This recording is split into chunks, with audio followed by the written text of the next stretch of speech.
My name is Trevor Harding. I'm a professor of materials engineering at Cal Poly, and it's a delight to be here with you all this year. I am moderating the session this morning on turnkey tools for teaching. And in talking with the panelists, we wanted to try to have a session that is as interactive as possible and try to replicate some classic turnkey tools so you can use them on your own if you'd like. And try to avoid the sort of talking head syndrome and get you involved in the conversation if possible. So before we get into that, I'd just like to introduce our panelists. On the far end, we have John Stoke from Owen College, Sherry Shepard from Stanford, Gavin Garner from Virginia, and Lely Vanden Einde from, Lely, I forgot where you're from now. Oh, UC San Diego. So we're really happy to have them here with us today. You should have gotten an index card, a 5x7 index card. Does everyone have one now? Very good. Here's what we'd like you to do with that index card. We'd like you to spend about 1 to 2 minutes thinking about a turnkey tool that you, and don't ask me how to define that, that's going to be part of the conversation, a turnkey tool that you have used in the past. Write that down, and then try to come up with why that is a turnkey tool. What makes it a turnkey tool? Question, yes. Can you define what you mean by a turnkey tool? I will not. No. No, I will not. So that's part of the, that will be part of the panel discussion.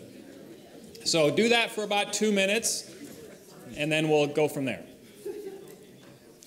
So again, okay, hearing none. So what we'd like you to do next is turn to a neighbor and discuss your turnkey tool and why you think it's a turnkey tool. So share that with a neighbor.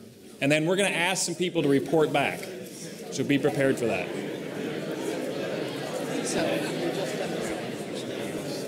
So this is really wonderful that we had such great conversation going on. Does anyone recognize this turnkey tool that we're actually employing right now? Think, pair, share. Very good. Okay. So what's the last part of think, pair, share? It's sharing. So what we'd like to do, and Jason has the microphone, he's going to come around with the microphone, is have a few of you report out on turnkey tools that you've used and what in your mind makes it a turnkey tool. So do we have any volunteers who would like to do that?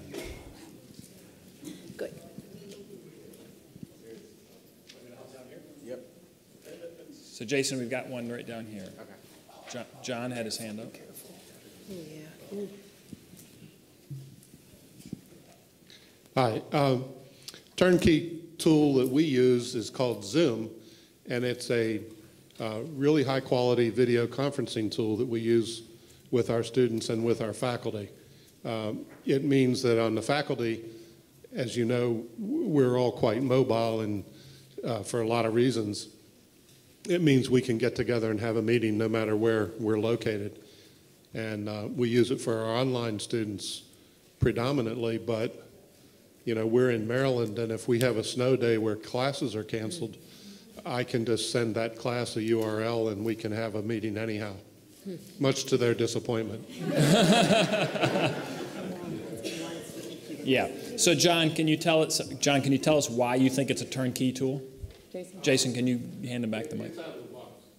In other words, it's not something we build, it's something we buy. Okay. And I don't think you have to pay money for it to be turnkey, but you know, it's a video conferencing tool that we lease. Okay. Great. Thank you, John.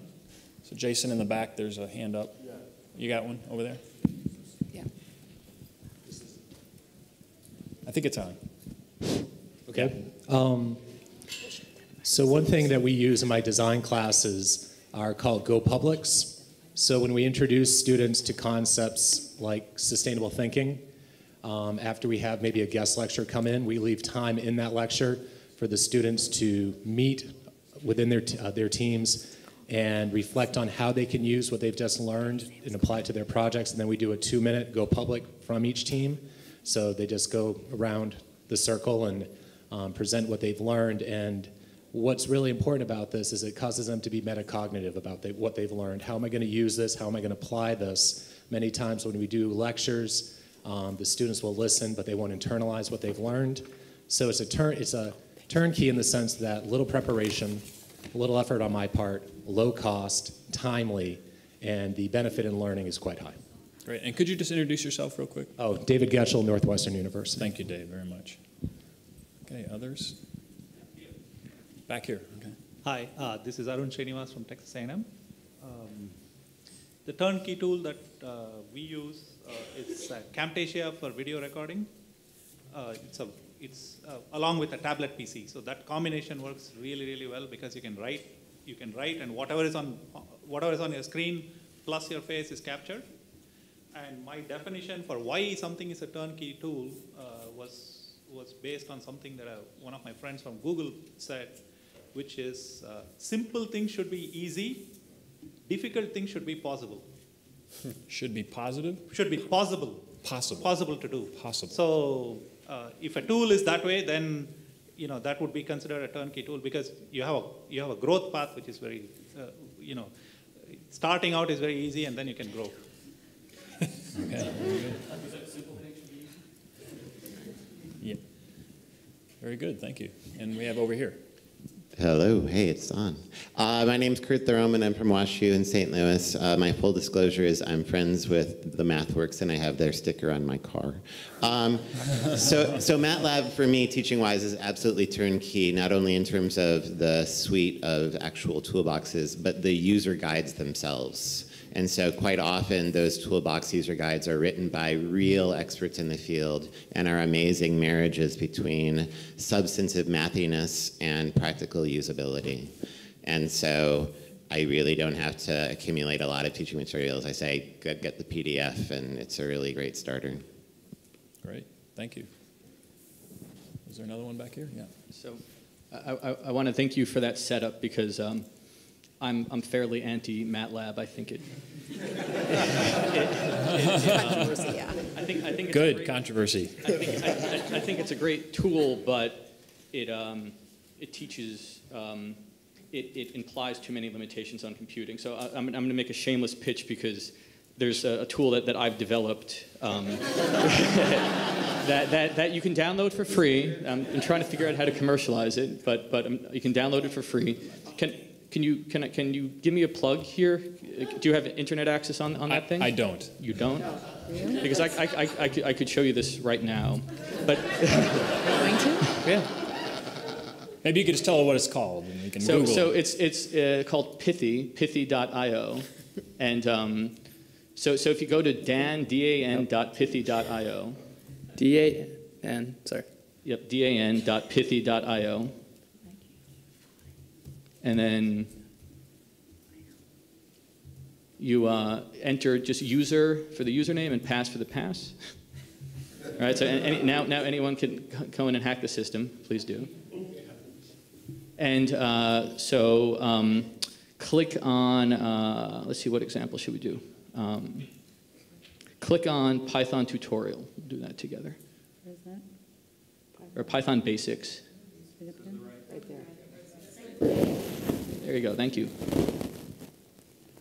So let's see if this works with Internet Explorer. There we go, great.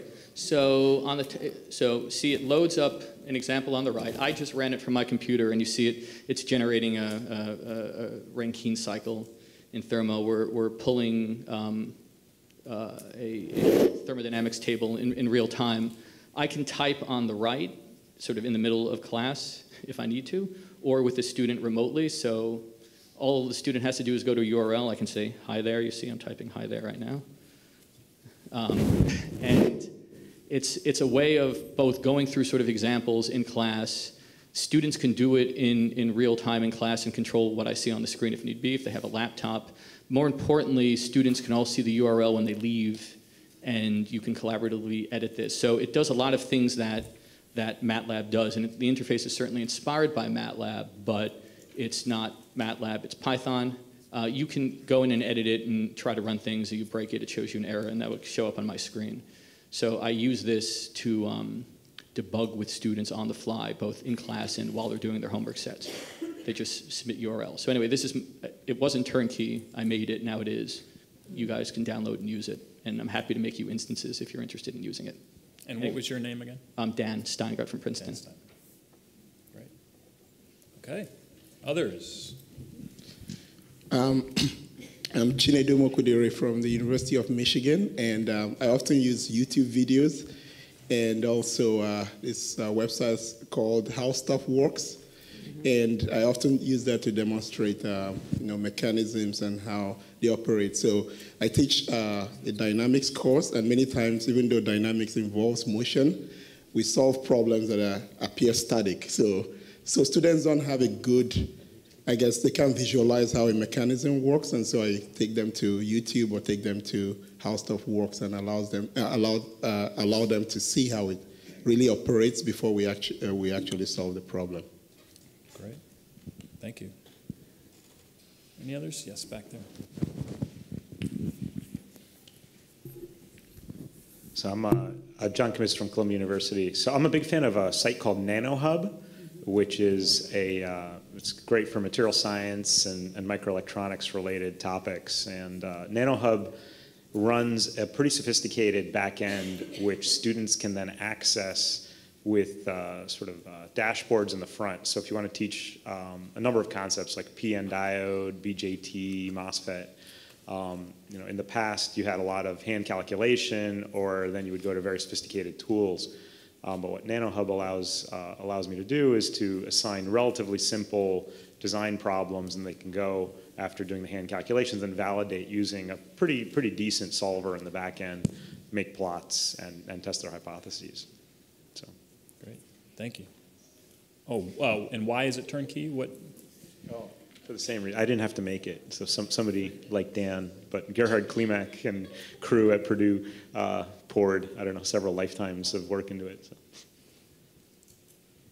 Thank you. Down here? Apparently it's been passed to me. Yeah.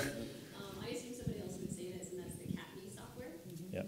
So, CAPME. So if you don't know what that is, it's out of Purdue, and it is I always call it Categorize Me, but that's not at all what it stands for. But it's a grouping, it's a teaming software, so you can use it to create teams, which is really great. Students can put in their schedule, their GPA, their leadership style preferences, gender, race, how close they live to campus, their major. If you have interdisciplinary, you can do pretty much anything, and then you as a faculty member can choose to group, and you can put a priority. I would like to put high and low GPA together. I would like to make, group by schedule, so I can make sure there's at least 2-hour increments a week. Really, you can do anything you want, so that's really nice for grouping.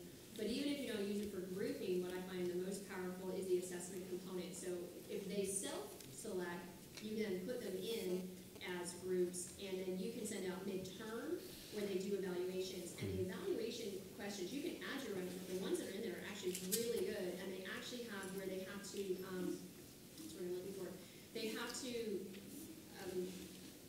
make sure they know what they're doing, so you can set it up or calibrate. They read a scenario, and then they have to rank the kids in the scenario, and if it's not what it should be, they make you can set it up to calibrate until they get it right, calibrate one time, or don't calibrate at all. But I've actually had students where they were doing really poorly as functioning as part of a team, and the group pretty much slammed them, and they're notified, like, hey, you're ranking yourself way higher than the rest of your group, or somebody that's like, you're overachieving in the group, it will look for clicks, and then I let them do it again at the end of the term. And I've had groups say, oh my God, we really slammed this member, and now they've stepped up, I don't think that was the point. And now we'll do it at the end of the quarter, and their group grade will be a function of the end of the quarter results. And it even gives you grade percentages to apply to students based on the evaluations. It's amazing, such a huge time saver. Yep. Great. And what was your name? I'm sorry, I'm Tanya Nilsson from Santa Clara University. Thank you, Tanya. And what makes it turnkey? And what makes it turnkey in your mind? What makes it turnkey is it's so easy to use, and it saves me hours of grouping, hours of assessment, and it starts straight up right away to use. Maybe the slightly tongue-in-cheek version. Could you say who you are?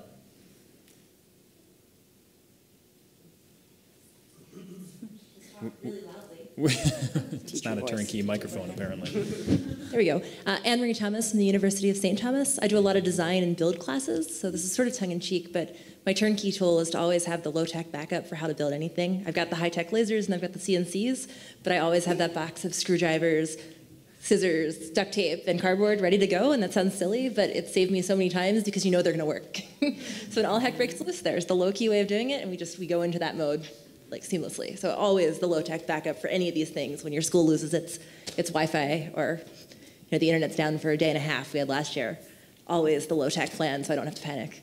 So for you, the turnkey is... It's turnkey because it's gonna work. It doesn't need power, it doesn't need Wi-Fi. You know it's gonna work. I can achieve my goals without, if MATLab's down that day or something. Sure. Okay.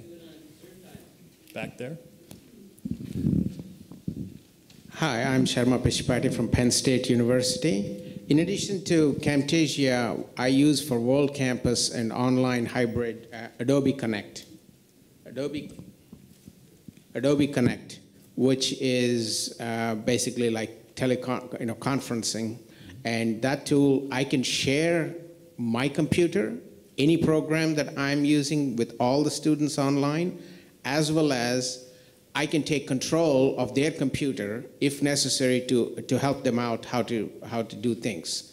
So that is the reason I consider that as one of the best turnkey tools to teach.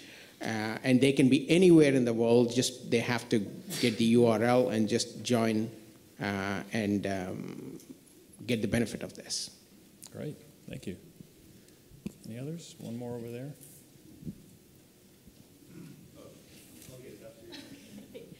Hello, I'm Daisy. I'm Daisy Fan at Cornell University. And so this one is much more like Think, Pair, Share is more the idea of using recorded videos for the students to make their class project presentations. And so in terms of technology, this requires a recording software and some kind of discussion group. And I really like it because now you don't have to get everyone in class together for a project presentation. They just record their stuff. With a discussion group, we can assign students to evaluate their peers' project, and you have an artifact that you can evaluate for assessment later on. So I used Blackboard with this, which supported it well, but again, any pairing of recording software and discussion group can do this. And what makes that turnkey for you? It's a nice tool that replaces a more clunkier setup, which is the gathering of everyone in class together to see a set of presentations. Okay, thank you. Should I go ahead and then we'll come over to Okay, American Shaker from UC Davis. We use ImageJ for image processing, and that's a really nice way to teach material science for characterizing surfaces or counting cells for biology. And students can learn both the statistics and also basically analyzing images through that. And what makes it a turnkey? It's very easy to learn through tutorials, and it's very expandable as far as just writing macros and plugins. Okay. And over here. Yeah, image and then a capital J. It's an NIH freeware. Say that again? J, image J, like John. Image J, like that? Yep. Okay. I'm Carl Lira from Michigan State University, and I haven't seen many tools for assessment, which is why I decided to stand up. But the tool I use is called LONCAPA, L-O-N-CAPA. It was developed by physicists. It won FIE awards back in the late 90s, and I don't think we've been using it in engineering because we think our problems are too complicated. But it does problem randomization, it does numerical, you can do graphics, you can do graphs, you can put images on graphs, you can have students manipulate graphs, and it's completely randomized. Every student gets a different problem. And it's already supported. It originally was developed open source, and I like to use it because of that. It's extremely reliable.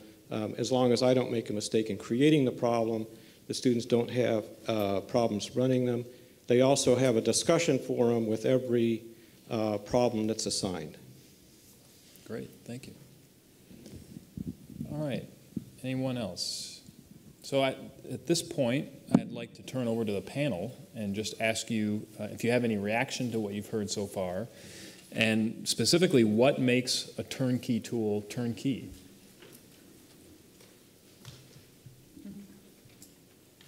Any one of you would be fine. Were you throwing the ball to? Anybody. Go ahead, Sharon. Okay.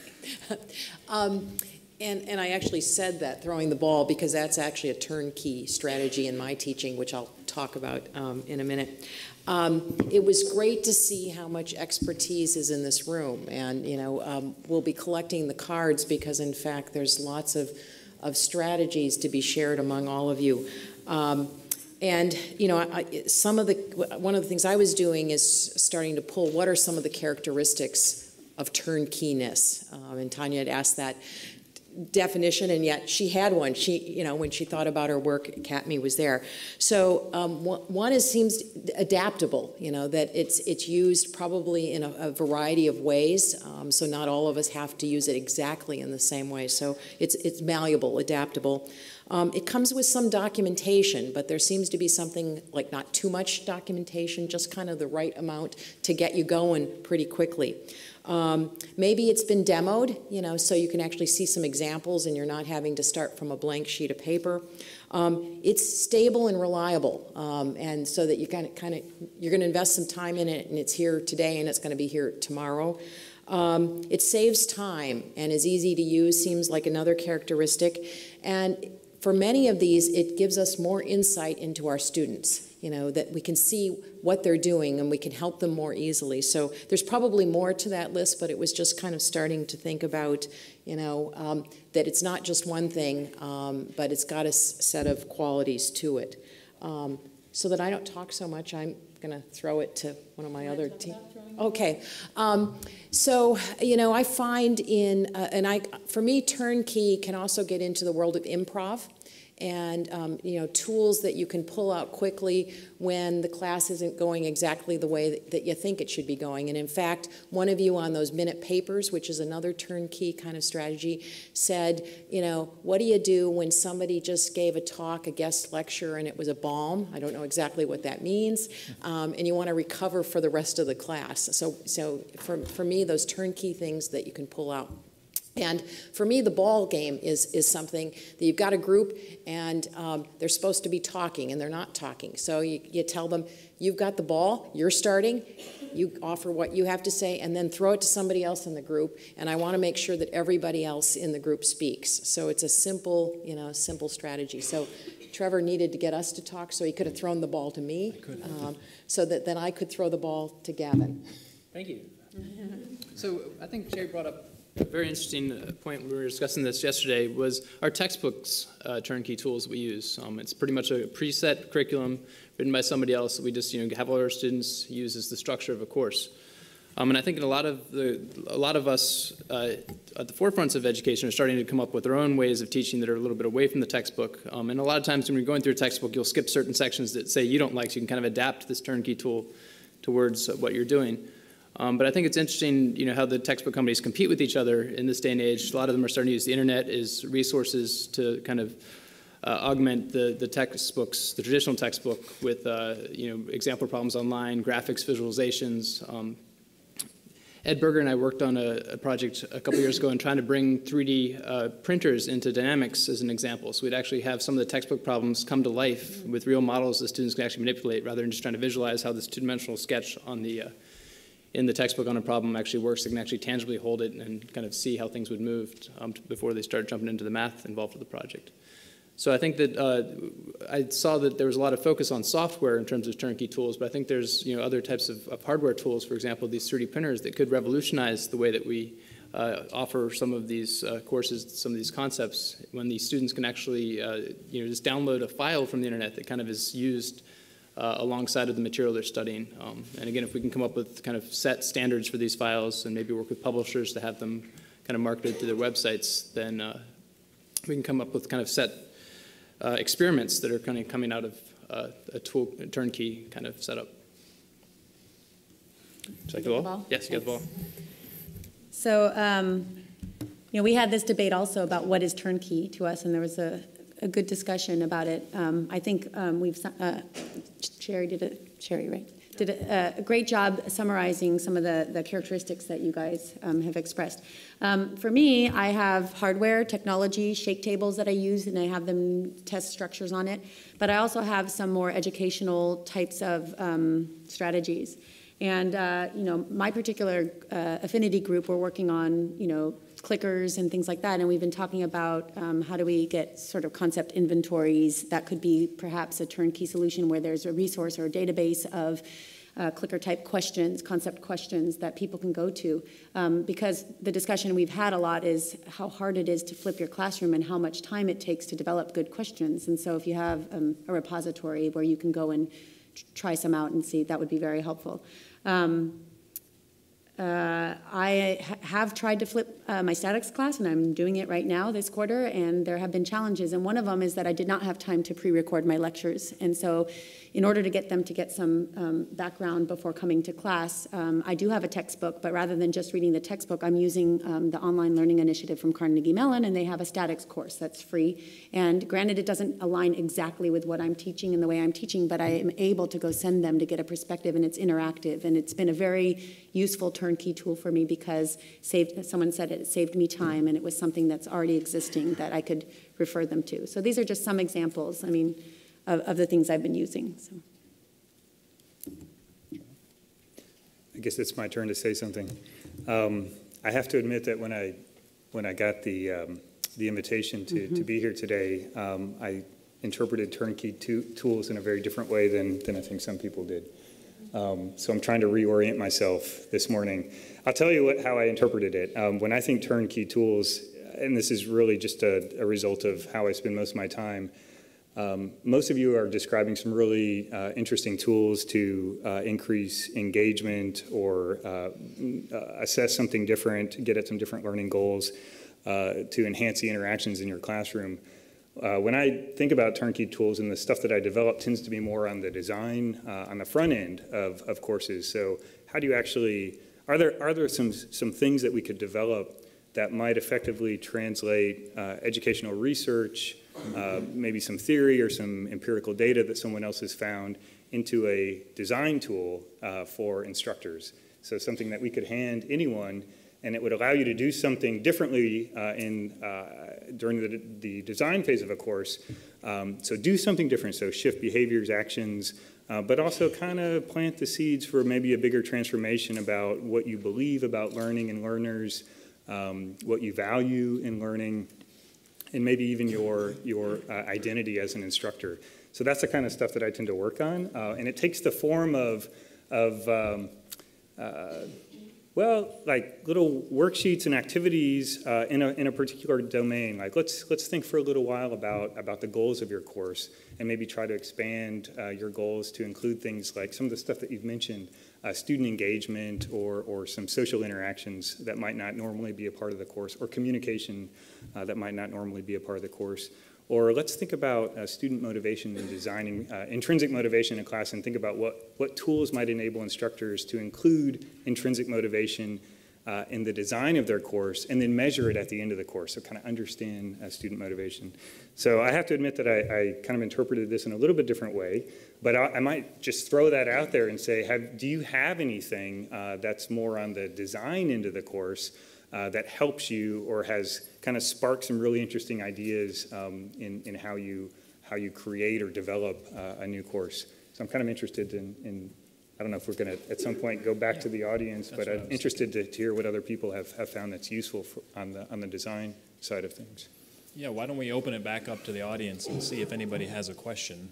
So right down here in the front.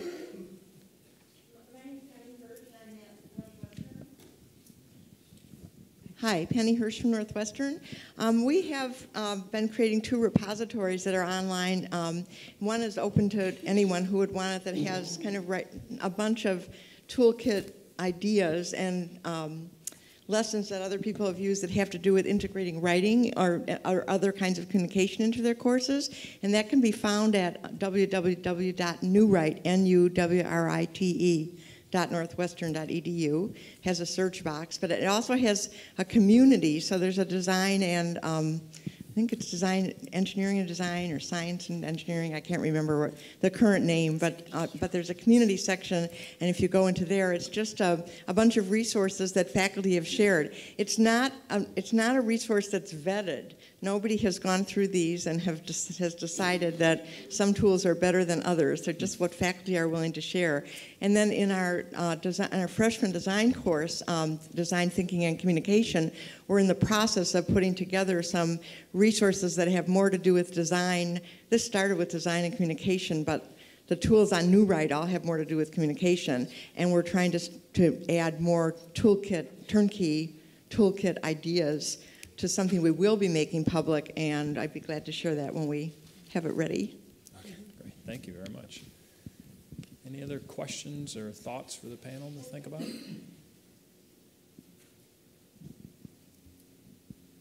Can I ask a question? Oh.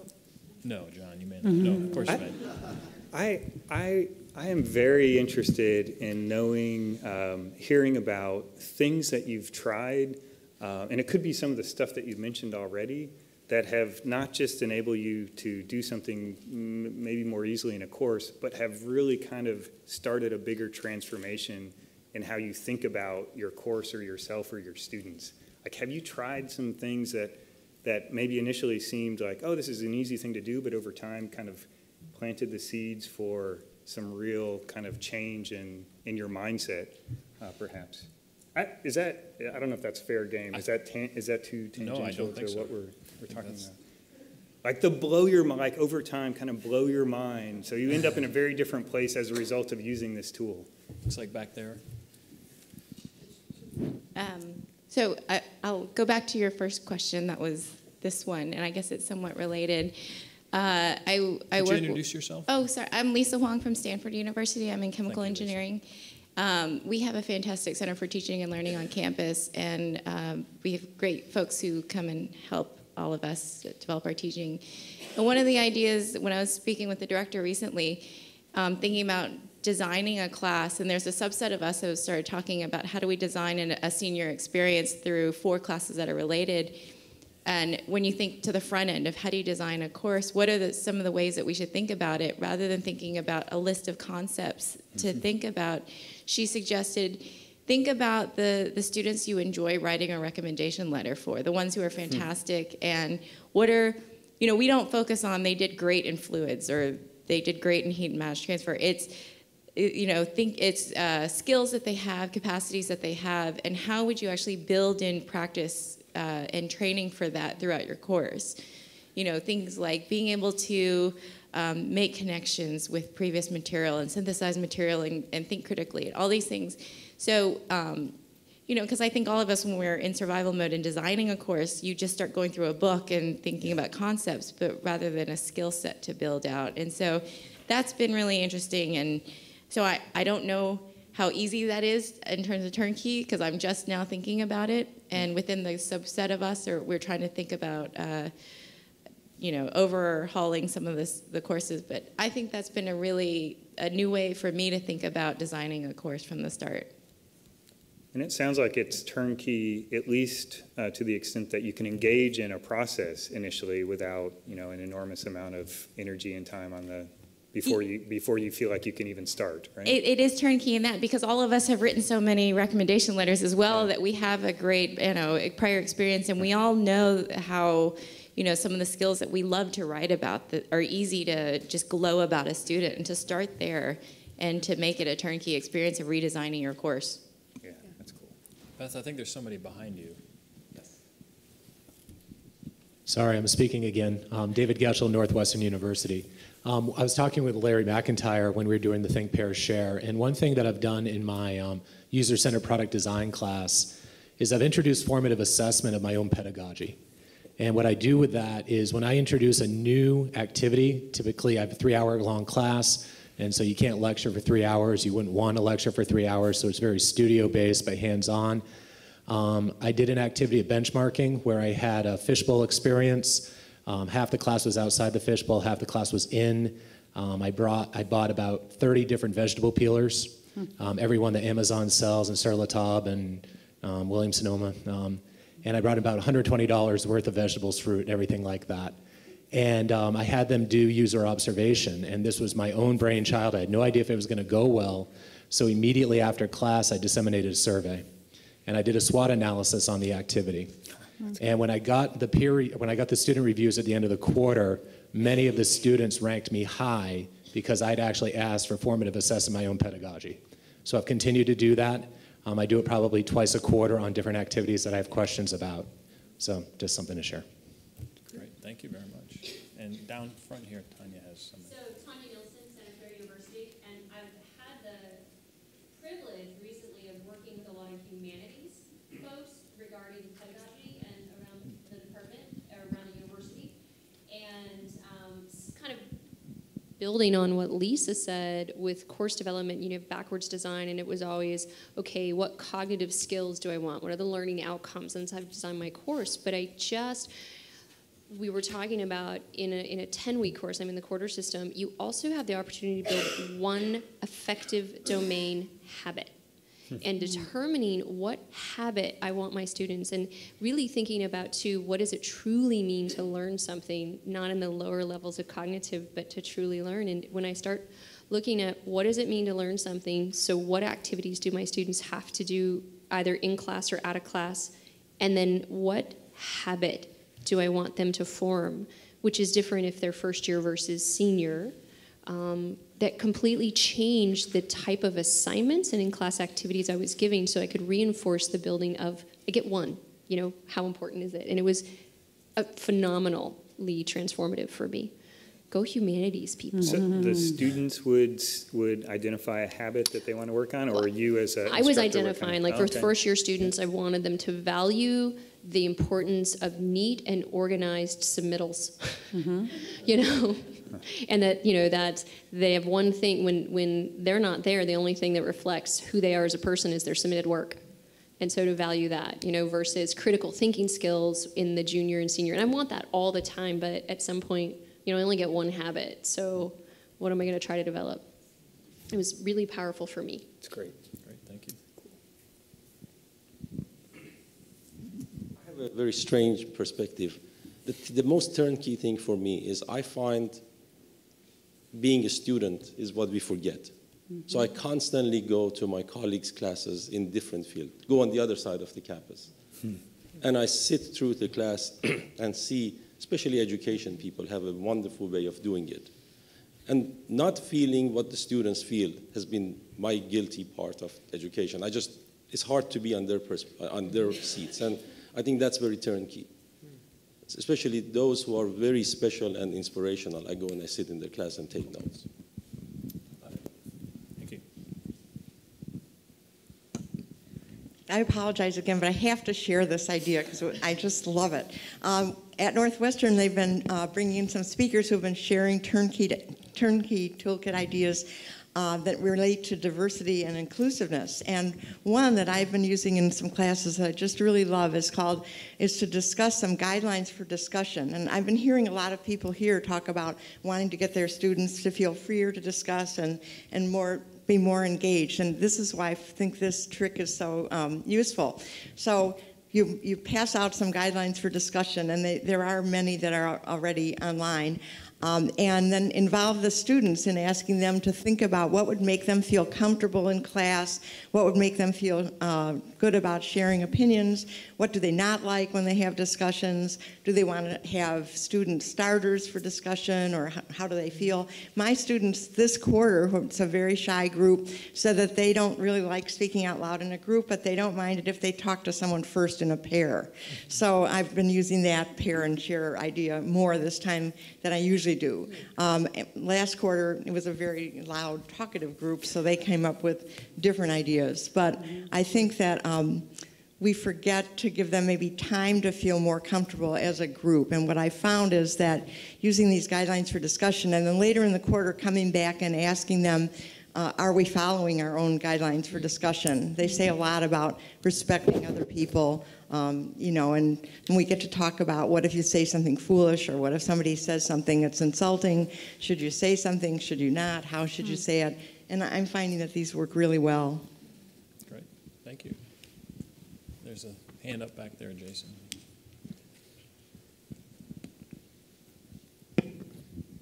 A good quality document management system is a great turnkey tool for collaborative teamwork to teach students how to develop work products in a coordinated manner, to understand permissions in terms of document revisions. The one we're currently using is Box, but there are lots of possibilities on that. But teaching good team collaborative document management and development. Would you mind introducing yourself? Wayne Furtier with the University of Wisconsin-Madison. Thank you, Wayne. Go Badgers. Another hand up? Oh, back here. Okay, and then we'll come down to your name. This is Arun Srinivas from Texas A&M. One of the things that I kind of stumbled into when I was doing, I teach a sophomore level statics and dynamics class, and one of the things that I kind of stumbled into was a website which has physics-based simulations. It's called Sim Insights, and so started building some games with them for a statics and dynamics class. And again, the way the game was set up was, if you made a mistake, it wouldn't allow you to continue with the game unless you did a reflective line about why you made a mistake. So I played that game, and it was a very, very simple one. It was a Le Mans course, and you had to drive a car, but you could only apply X and Y forces to the car. And it turns out to be surprisingly and enormously difficult to do that, because we don't have good sense of how forces actually cause motion. And it took me 50 trials before I could get it around the track. And initially, so when I actually had students talk about their reflective part, which I could track, initially they were just putting X, X, X, Y, Y, Y, and continuing. But the fact that it took them so long, actually many of the students commented that after their 5th trial, they were like, yeah, why am I not getting this right? And that's when they started engaging. Initially, they were eager. They just put, something. But the fact that it took so many trials actually helped get them to be more reflective. It takes a few trials, and that I did not realize. And so now I'm doing more of those kinds of things to get students to think about statics and dynamics in a different way. What was the name of the site? It's called siminsights.com. Sim Insights. SIM and then Insights. And they do physics engine-based software for high schools and so on. And you can drag and drop different items, and it will show you forces, velocities, accelerations, all kinds of things as the object moves. And you can do different joints and so on. So it was a very nice piece. And they're a startup. Actually, they're here in Irvine, and I'm going to meet them this evening. But they were very happy to try out different kinds of crazy ideas that I was trying to try, and this was one of them. And I didn't realize it was going to be interesting to read the students' comments about how they thought about it. That I thought was an interesting. Is this the same people that design Angry Birds? No, they're not. It's also a good tool for understanding the Yeah. Just a quick question. We have access to We are going to compile it for everybody else. That's why I'm taking notes.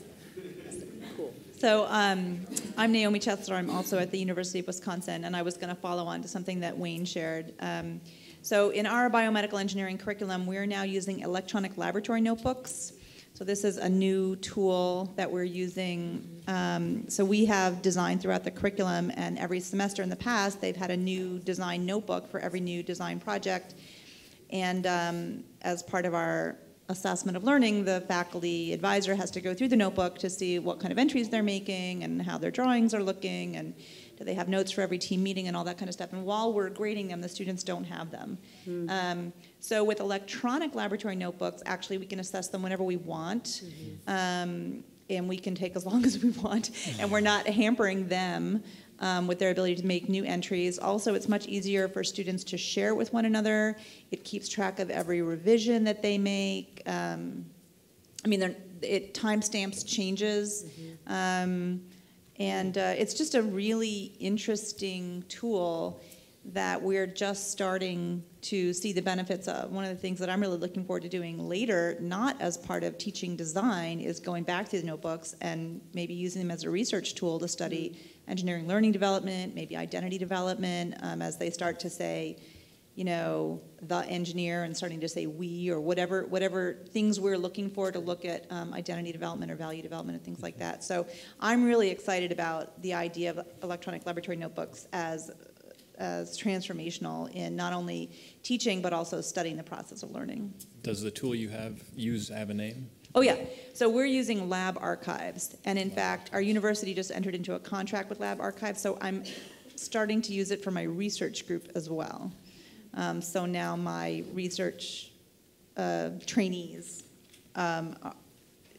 each have their own lab notebook, and we've created access for undergrads, and now we can share with collaborators, and apparently it's all legit in terms of intellectual property, like the FDA and the CDC is also using this technology. So I have been assured that I have IP protection when I use this for my research. So Lab Archives. Lab Archives. Thank you, Naomi. Anyone else? Yes, down here, Linda. Oh, one in the back. Okay, yes, we'll go there first. Laurent Simon from New Jersey Institute of Technology. One of the things that have helped me in the past is to ask undergraduate students to help me design experiments for high school students. Mm-hmm. And I was in charge of a program where we wanted to teach high school students about pharmaceutical engineering. And I remember that I have a group of undergrad from chemical engineering, and I asked them, well, we have to come up with 5 experiments. And I remember the first time we met, they said, what do we do? I'm like, well, you tell me. I want 1 experiment on dissolution. And it was interesting how they would design the experiments, and I would say, well, what's the background information? Why does it work? We need to tell them that too. But I think that experience changed the way I teach right now. So many times I would start with something very trivial, a cup of coffee, or something to help illustrate a concept. But I think that to have them involved in the design of the experiments was pretty helpful. Great, thank you. Linda? I'm Linda Schmidt from University of Maryland, and I teach the front end of design. And one of the things that transformed the way I teach is when I remembered that when I look at the design books, textbooks, or like Pew's or Paul and Veitz, they always have diagrams of their design process. So after a few years, I started making my own diagram, a schema of my own design process and my process of how I think mechanical design goes from conceptual to parametric. And as the years went by, I kept filling it in more and more. And it had an internal consistency. And then I started using that in class at appropriate places to say, this is my schema of design, and this generate arrow is where these tools apply. And for me, that's helped coalesce some of my own thoughts. Great, thank you, Linda. So, anybody else? So, panel, do you have anything to remark, Sherry? Wow, I've learned a lot. I'm glad that we're taking notes because I've got so many new ideas of things to go back and try. A really low-tech turnkey tool that I use a lot are Post-its. Mm-hmm. And they're so adaptable from having a class of 100 brainstorm on what would you like your final project to be on and use as many Post-its as possible, and then taking that and with students actually clustering it into categories to get it down to what their projects might be, to using it in class design so that you can create prototypes, having a big piece of paper on the wall and having yellow Post-its and pink Post-its and orange Post-its. And I use Susan Ambrose's book a lot on how learning works, I think is the name of it, to see those orange Post-its are how I'm thinking about motivation during the 10 weeks, or the pink ones are the topics, and another color are the labs. And the nice thing about Post-its is they're a prototype that you can change around. And you can photograph one version of the course and then go on and move it around. So for me, it's a really turnkey thing that is so flexible, and you'll find a lot of them in my backpack. One other thing I'll mention is mid-quarter review. The topic of getting more feedback, and minute papers are one. I often use minute papers when I'm doing something new and I kind of want to know what students' reactions are. But our Center for Teaching and Learning, which Lisa mentioned, has a service where they'll come in halfway through and they take about 15 to 20 minutes with the students. They shoo the faculty and teaching staff away, and they ask students basically three things: what's working well, what can be improved, and what can you do to improve your own learning. They divide them into small teams, so I've seen this done with classes of 120, and then Robin or someone on her staff then pulls out the ideas, kind of coalesces them, and then immediately sits down with the faculty teaching team to kind of say, what can be done better? I actually think that's something we could do for one another as peers too. So even if your school doesn't have a Robin kind of resource, how can we actually be giving each other feedback? And I find when I've done that with my colleagues, I learn so much because I hear from students what's clicking and what's not clicking, and so I always go away with new strategies. So. Can you describe what the minute papers are? So the minute papers, you did one last night. One version of them, but at the end of the class you can ask a variety of questions, but I usually ask, what was today's class about? What question is utmost in your mind at the moment?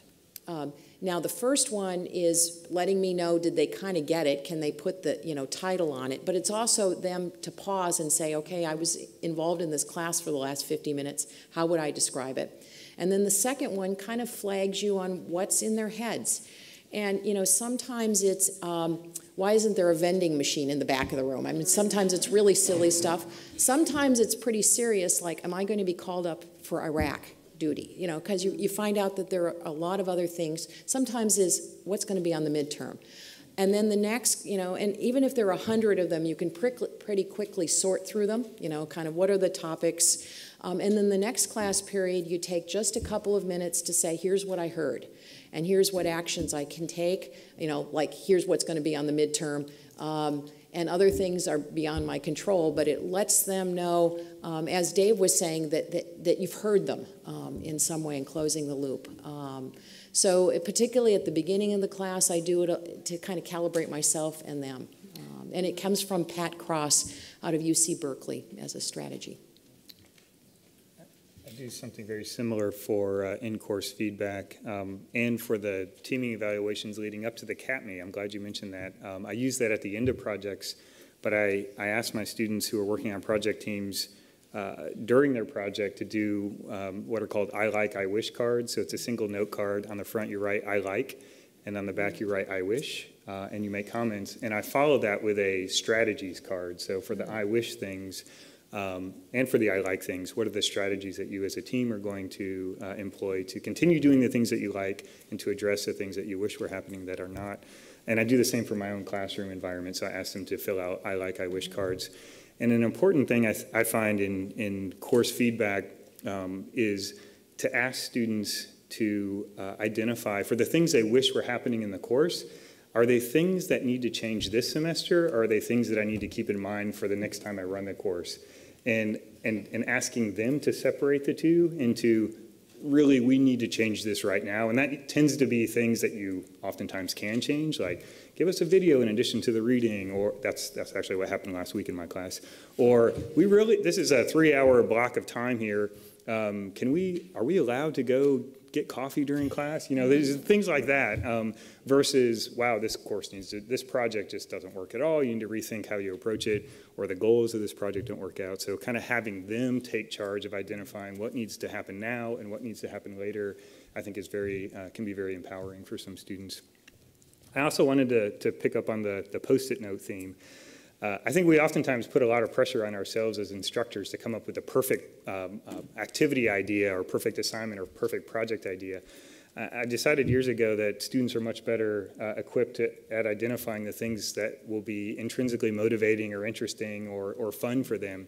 So I started asking them many years ago to come up with their own project ideas. And the way that I used to do that was we'd be gathered in a room like this, and I'd look at the class and I'd say, all right, we're about to start the next project. What ideas do you have?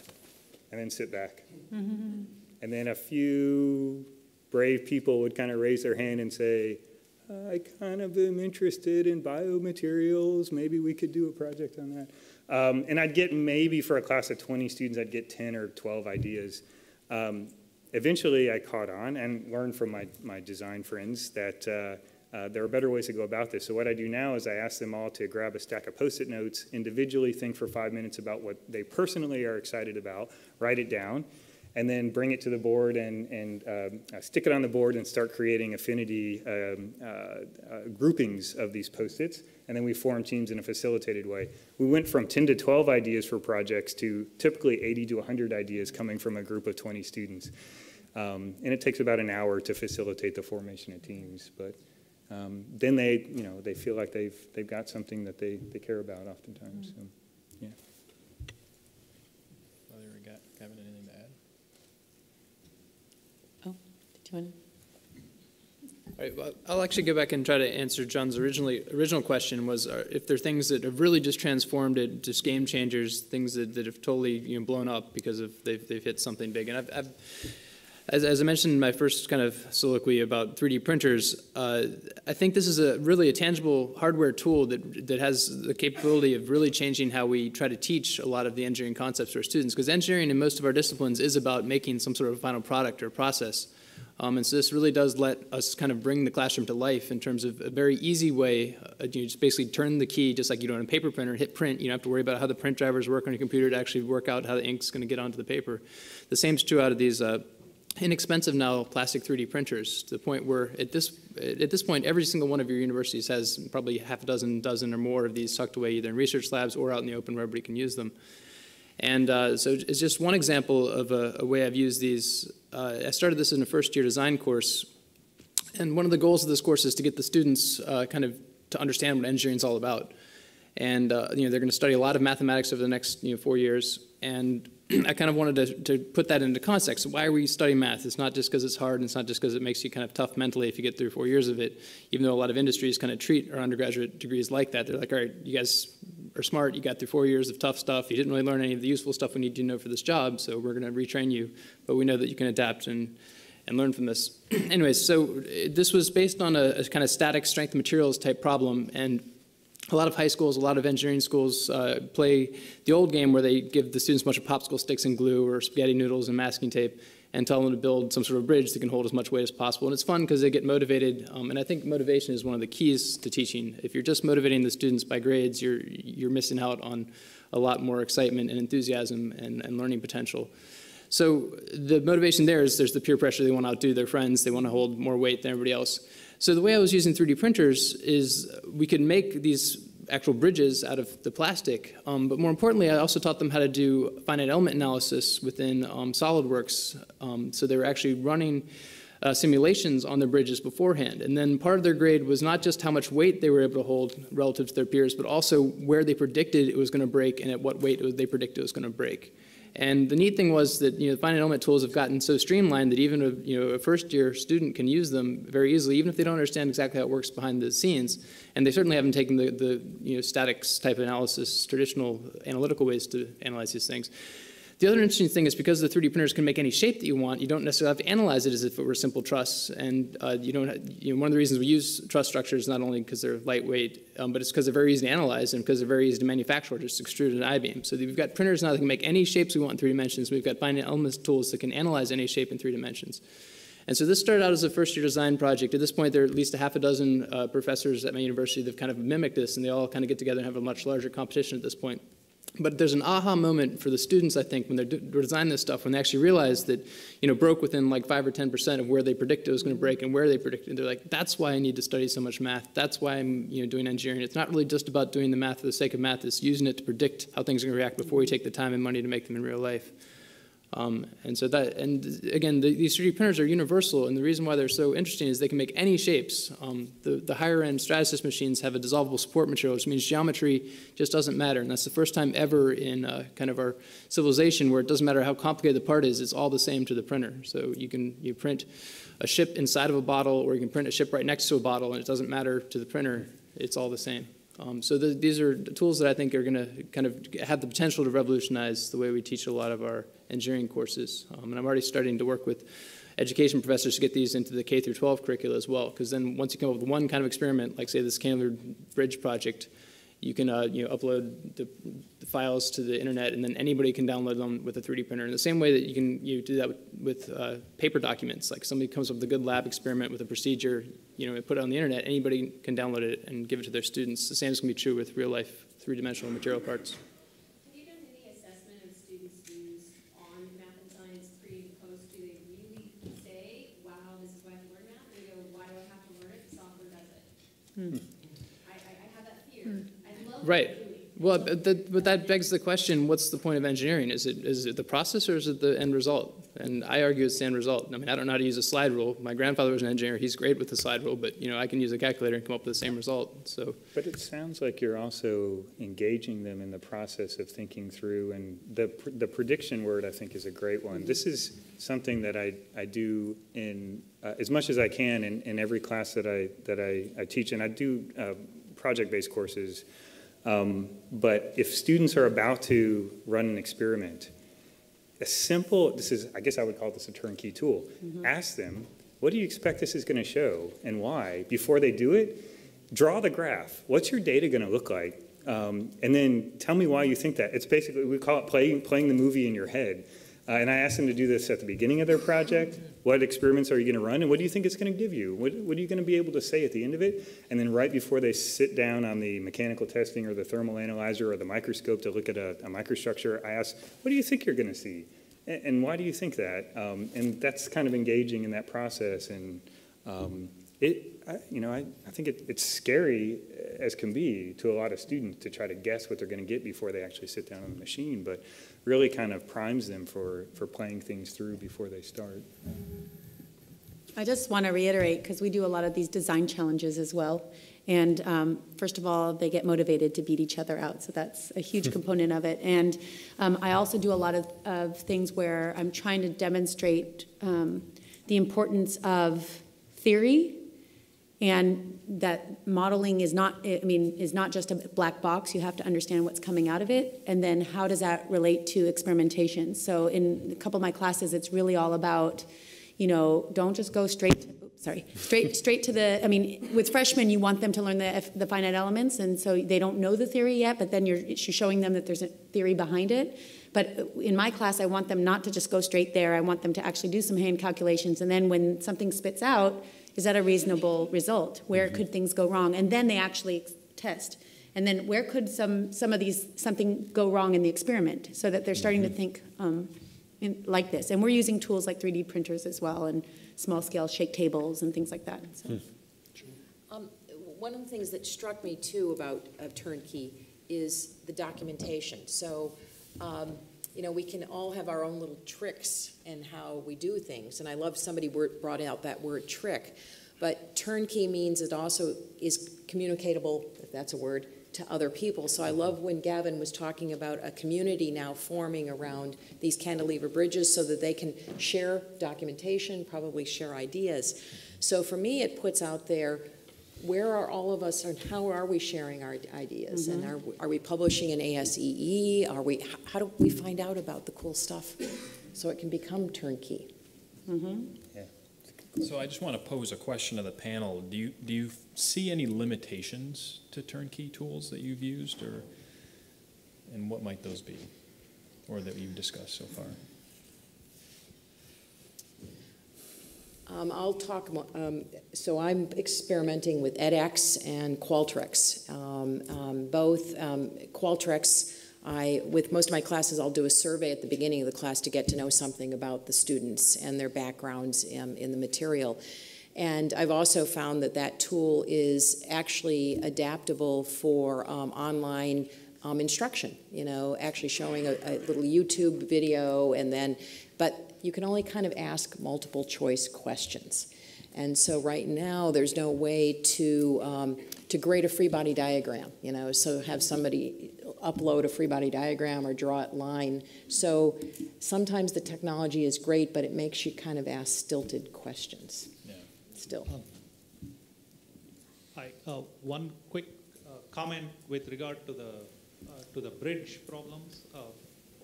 We actually looked at both that, and then based on our assessment of what students are actually learning in freshmen about their math and science class, we decided to go for a slightly different version of the bridge problem, which was using the magnet and stick system for two reasons. One is they could actually do the calculations by themselves and check whether or not it fails properly. And a magnetic system, generally it takes 2 pounds to actually break the connection between the magnet and the ball, and you're guaranteed that it will work the same way.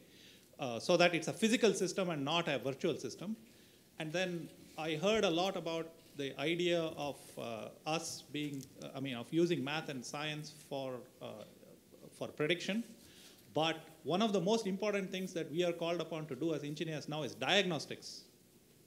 And diagnostics requires deep, detailed knowledge and not just, so if you wanted to figure out why your FEM scheme is not working, or why it did not fail, and if all you knew was this black box, then you'd have huge problems because you don't know what it is doing. So one of the reasons why we talk about some of the core elements and try to figure out is to figure out why is it that the scheme, when should I use it and when should I not use it, and why why is it not using, why it's not working. So that's something that that's one of the reasons why I went for a physical system as opposed to a completely virtual system.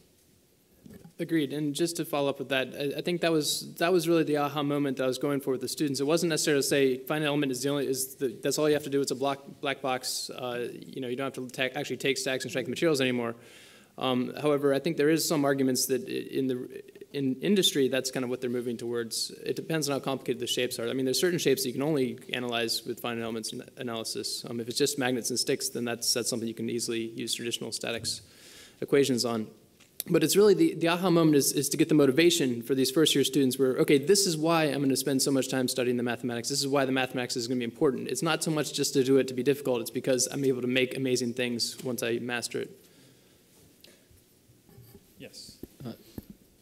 So just to add on to the 3D printers, I've used them in a fluid mechanics course where the final project is to design turbines, and we put them in a wind tunnel, and it's great.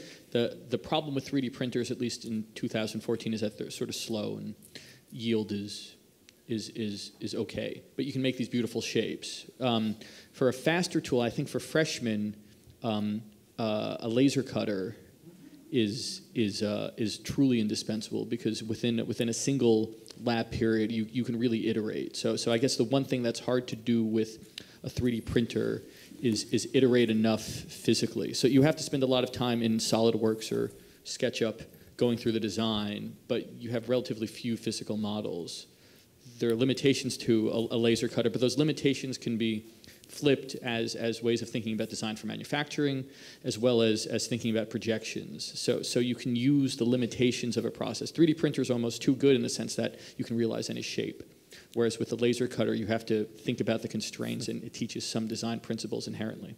And it's only two-dimensional, unfortunately. Yeah, and it's, well, but you can build, it's 2 per cut, but the students can design projections in 3, and then you can do really cool things. Agreed. I've got a laser cutter, and it's my favorite toy. I mean, turnkey tool in my lab. But it's but the other thing I've got is a lot of 3D printers. So we've got the throughput to be able to put a 100-person class through. We've got 8 of these dimension U prints that can just spit out parts. Yes, it takes 2 or 3 hours to print each one, but if you print multiple ones together and have a whole bunch going in parallel, then it can speed up. And you find the yield on these is good enough? We just did a contest with the first years where we had 100 different bridges that were printed out within a week, and they were able to test them.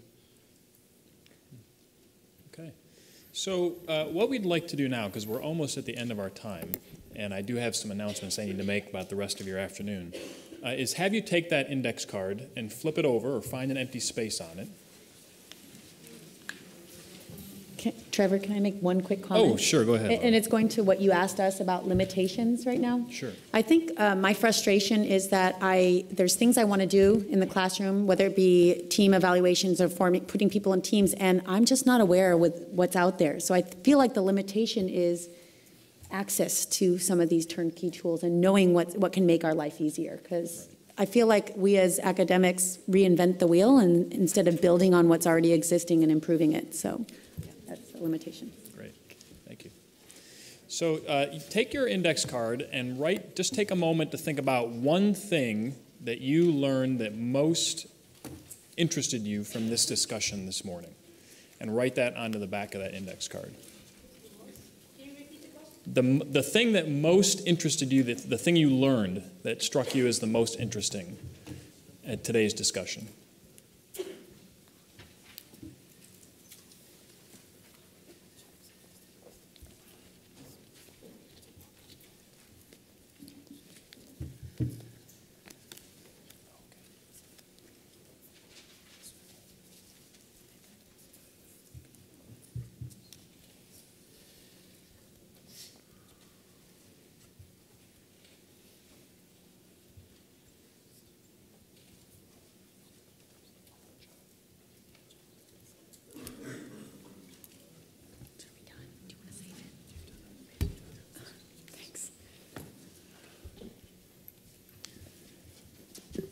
Okay, and then once you're done with that, if you wouldn't mind passing your note card to the end of the aisle, and maybe Beth and Jason, maybe you guys could collect them.